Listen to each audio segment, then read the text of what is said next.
Hello, everyone. This is Dr. Amigues from Unabridged MD, and this is another episode of the podcast Unabridged MD. And today I have a treat for you. I have brought in Dr. Dapul, who is an immunoallergist who works in Washington, D.C., and is so incredibly talented in what she does. And she's going to talk to us about allergies. And I know that you all have questions about allergies. So hopefully we're going to debunk and demystify a little bit all of those ideas of allergies. Dr. Dapul, thank you so much for being here. It's such a pleasure to have you here. Can you tell us a little bit about you before we go in and grill you with questions? Yes. No, thank you so much, Dr. Amigues. I appreciate the invitation, and I'm excited to be here to talk about, my passion, which is allergies. So again, I'm Dr. Gina Dapul. I actually have a private practice in the Washington, D.C. area. It's in Maryland. It's on the Maryland side, but it's still the D.C. metro area. The practice is called Family Center for Allergy and Asthma. So I take care of both kids and adults. And yes, I'm a board certified pediatric and adult allergist immunologist in the area. And yes, serving my local community, helping to really help care for patients with allergies, asthma, and all things allergic. Wonderful. That's excellent. So I have very often patients who come to me and have had a lot of allergies, and they're like, I'm allergic to everything. Before we debunk that question, and I know it's a question of like, can you be allergic to everything? Tell us, what is allergy? Like, really, like, explain it to my 8-year-old twins. Like, what is an allergy? Yes, no, that's a great way to start. And actually, how I explain it to patients is that your body or your immune system is overreacting to something that's usually harmless in the environment.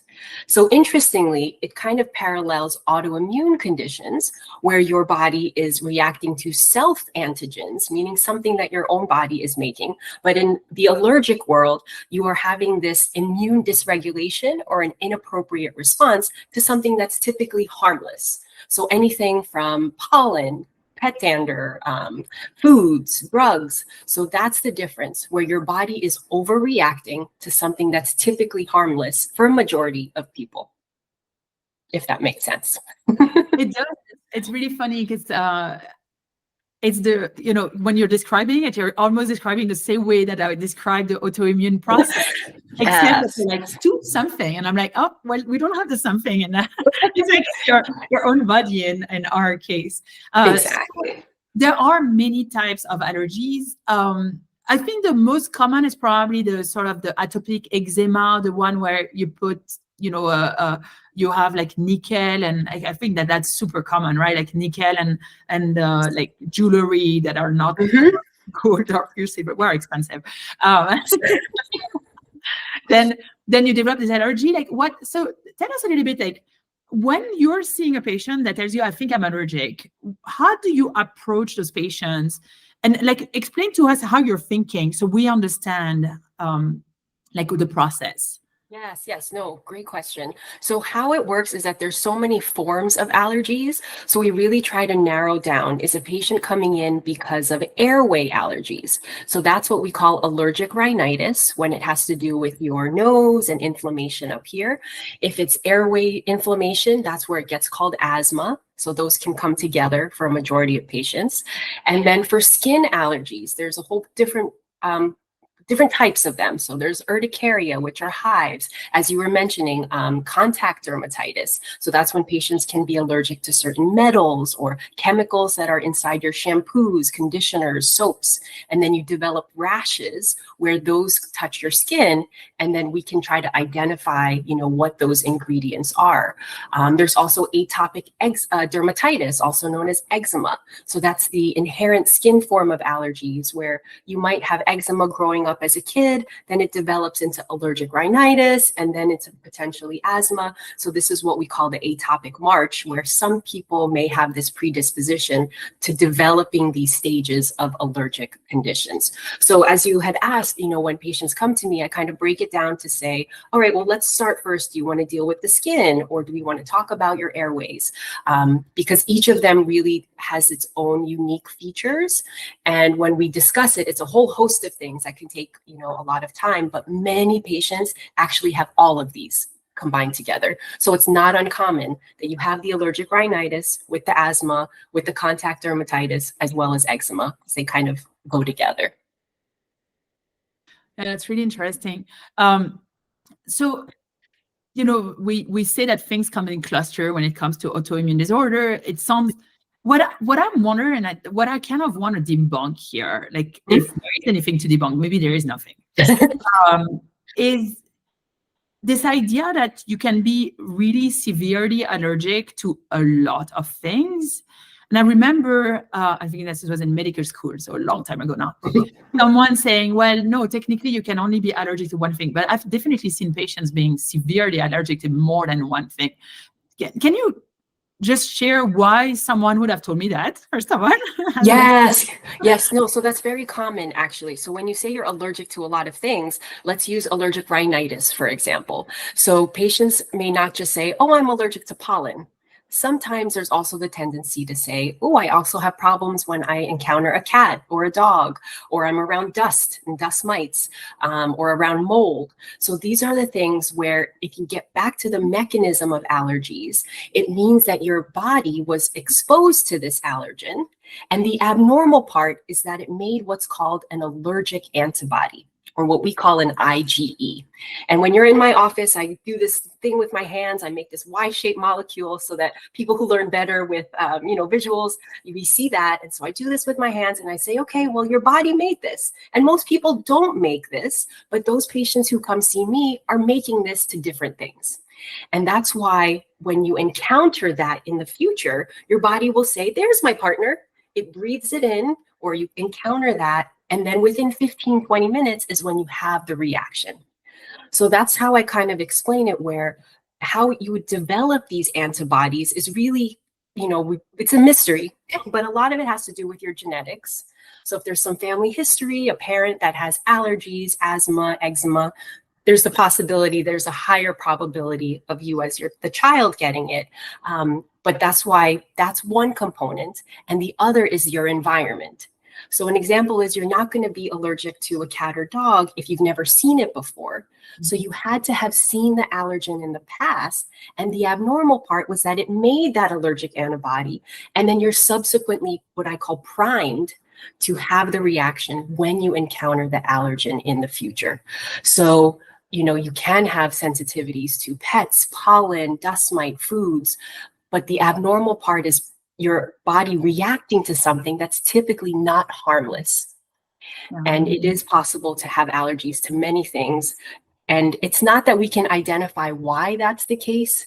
It's just, well, once you have the reaction or something happens, then we can identify it at that point and then come up with a plan moving forward so that we can help improve your quality of life and then treat the symptoms and kind of prevent it from happening in the future. Got it. Okay, so that's really interesting. And thank you for that really powerful explanation. So again, thinking of patients that I've had in the past that have developed allergic reaction to medications, for example. And I've seen two things happen. Either you give a medication and they have an allergic reaction right away, or it's the second time around. Can you explain why? Because you just mentioned, well, you have to have had this antibody presented and created. And I hope this is not too complex for our auditors, but it's actually so cool. So Yes. No. So in terms of the medications, so same idea, where typically you're not going to be allergic to the medicine the first time around, but you had to have seen it in the past. And then your body makes the allergic antibody, let's say, for example, to penicillin, because that's a very, very common one. And in the future, your body is waiting to see that molecule. And then when it does, if it encounters its partner within 15, 20 minutes, it releases the chemicals again from the mast cell, what we call histamine, prostaglandins, leukotrienes. And this is what causes these allergic reactions. So that's the immediate type. But then you could have drug reactions that happen delayed. So it doesn't happen after the first, couple doses, but over periods of days, where some patients will say, I took the amoxicillin for a few days, I finished my course, and then I broke out in a rash. The difference there is that the immediate one are the more life-threatening potential anaphylaxis reactions, but the delayed ones are more rashes that are uncomfortable, but they're not going to be as life-threatening as the ones that have the immediate mechanism behind it. That's really interesting.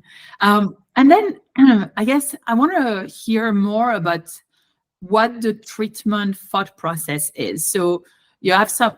So let's go back to the contact dermatitis, the atopic dermatitis, and then we can talk about also the medication allergy. Like, what's your thought process? What do you offer your patients?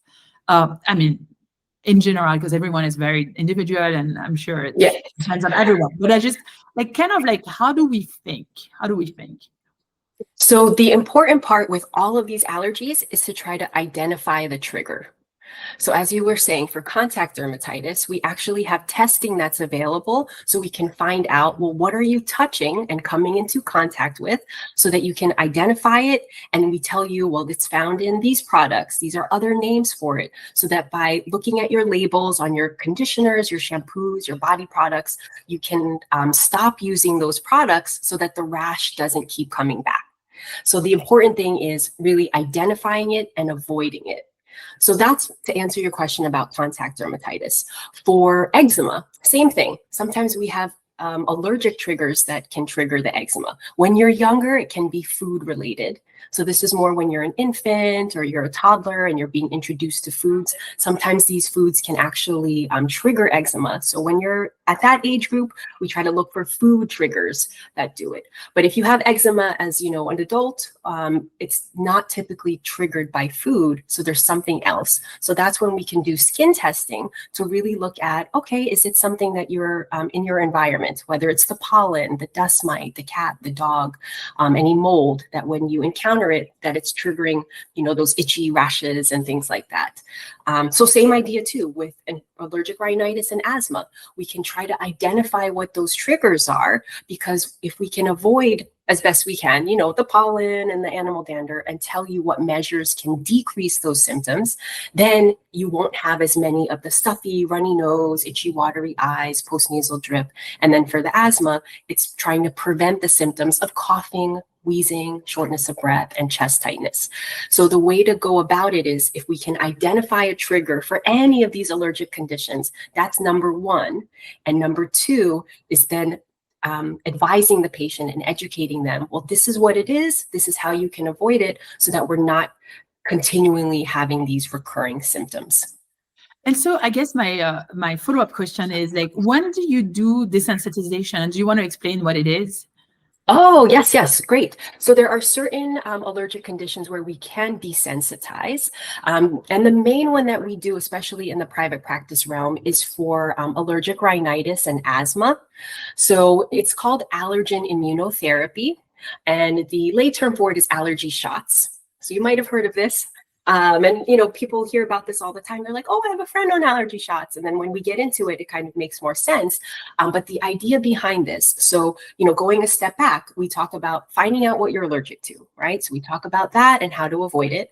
The second part is medications. So that's always an option, right? But it's really more temporary, and it's only going to take care of your symptoms. So we kind of put it at bay. We get rid of the stuffy nose, the breathing symptoms, but it's not training your immune system to react differently when you encounter all of these external allergens. So allergy shots are actually giving you what you're allergic to. So we put in their own little vials, you know, your pollen, your dust mite, your cat, dog, and mold, and it's like a vaccine. So we give it to you in increasing doses in a way where, as you were explaining, Dr. Meek, we're desensitizing you with the idea of decreasing your symptoms so that you no longer have such a huge reaction when you're around your own pets, your cats, your dogs, or when you step outside during pollen season, so that it decreases your symptoms. And then you're able to not only live a better quality of life, but you can also decrease the amount of medications that you need. So this allergy desensitization or allergen immunotherapy is actually the closest thing we have to a cure for allergies, since there's no cure per se, but it's a way for patients to really decrease their symptoms, live a better life by something so natural which is giving you this treatment, which has been out for over 100 years. So it's not anything new. And I explain that to patients all the time. I said, a brave doctor in 1911 purified grass. He stuck it in himself. And then all of a sudden, our symptoms started getting better. So it's more refined now. Yeah. I was trying to remember the name of, which is the king that would drink a little bit of poison every day, so that when he got poisoned, nothing happened. Oh, I've heard of that story, but I don't know of the king. My mom would kill me for not knowing. I'm sure my son knows, and I don't know. Okay, I will find it. But it's like so smart, right? Like, it's like, okay, give me a little bit of poison every day, so that the moment that I'm actually getting poisoned, nothing happens. Exactly. Yeah. I heard some people say this. I want to ask you, and I know we're running out of time, but okay, there's this thing that I find really fascinating. And, as a rheumatologist, I deal with autoimmune disorders, so it's also super important. For example, we know that if you're, as a kid, before the age of 5, I think, or 6, the age of 5 years old, if you have been in contact with, or maybe it's 6 months old. I mean, it's basically young. When you're very young and if you've been exposed to an antibiotic, you have more chance of developing a rheumatologic condition, such as ankylosing spondylitis. Anyway, there was, and I cannot remember where I read this because it's a long time ago, that we had thought that we should remove all the sandbox. And that there was this epidemic, I think it's epidemic of more asthma, more atopic dermatitis, and so on. And then so basically the government put them all back. Do you remember this? Like, is this something? Yes. No, you definitely didn't make it up. It's true. This is the new thought. Actually, not so new, but the idea is that, there's the Th1 helper cell pathway and Th2 pathway. And if we are stimulating the Th1, which is, getting sick and all these, immune cells are being activated, that it drives us away from allergy. But if we are not getting sick, we're not putting ourselves in the sandbox, in the dirt, eating dirt, and just being around all these germs, that the body then starts to go the other direction to the Th2 pathway, which leads to allergies and asthma and all of these atopic conditions. So no, it's definitely rooted in science. There's evidence behind this. And recent studies have shown, we do recommend patients to, get dirty. There's been really important studies that say when you grow up in a farm and you're around all the animals and all of the particles and microscopic everything that's in that environment, that it's actually building your immune system in a way that goes away from allergies. So that's the recommendation now, which is get dirty, and there has been some studies to show if you have your pets with you growing up early in life, that you're not going to be necessarily allergic to them. So as you said, the earlier you're exposed to things, your body sees it as more tolerant than allergic. So yes, that is true. I love it. Oh, I think this is such a cool way to finish. And usually, so get dirty. I ask for patience thing, but I think you've given us so much information, and that I love finishing on get dirty. All right, Dr. Dapul, where can we find you? Oh, wonderful. So if you're in the Washington, D.C. area, feel free to come find me. My website is dapulallergy.com, DAPULALLERGY.com. Again, I'm on the Maryland side in what we call Montgomery County. And I can also be found on Facebook and Instagram at Dr. Dapul.allergy. So that's DRDAPUL.ALLERGY. And I'm happy to come help, serve the patients who need us. And that's what we're here for. So, it's to help you relieve yourself from these allergic and asthma conditions so that you can live the life that you want to outside of our office, the time that we've got. Exactly. And get dirty. Yes, get dirty and, build that immune system so that you're not having to see me. But if you do, then we're here to serve. Well, thank you so much, Dr. Dapul. And everyone, thank you so much for being here, for listening all the way to the end. I hope you really enjoyed this. I will see you next week, and have a wonderful week. And just for On Average MD, if you are in Colorado, or if you want telehealth in other states, but You can always see me, rheumatology, at onabridgemd.com. Have a wonderful week, everyone. Take care. Bye-bye.